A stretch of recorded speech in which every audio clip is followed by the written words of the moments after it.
রাজবংশী ভাষার মর্যাদা রক্ষায় ফের পথে নামল গ্রেটার কোচবিহার পিপলস অ্যাসোসিয়েশন। বুধবার বিকেলে বালুরঘাট হাই স্কুল মাঠ থেকে শুরু হয় বিশাল মিছিল।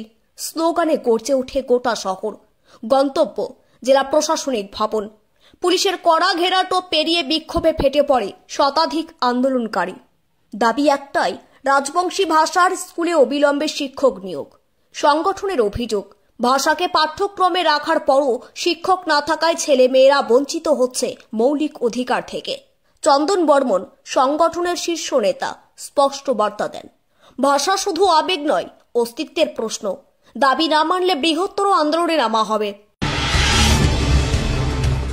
আজ আমাদের গ্রেটার কোচবিহার পিপল অ্যাসোসিয়েশনের পক্ষ থেকে আমার দক্ষিণ দিনাজপুর জেলা কমিটির উদ্যোগত আজ আমার এই অবস্থান বিক্ষোভ।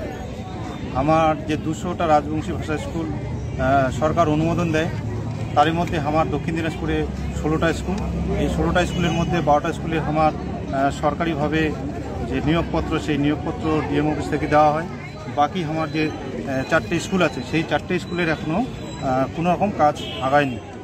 তো সেই স্কুলের যে জয়নিং, যে মাস্টার দিদিমণিরা আছে, ওরা আমার নিয়মিত স্কুল চালাচ্ছে, কিন্তু আমার জয়নিংয়ের যে ব্যবস্থা, সেই ব্যবস্থা এখনও ডিএম সাহেব করে দিয়েছে না।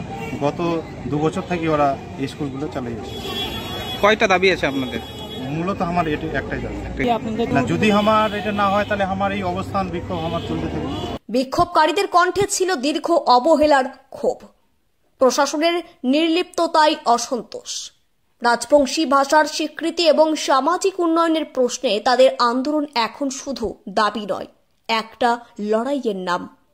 পিন্টু কুণ্ডুর রিপোর্ট, স্টার সংবাদ, বালুরঘাট।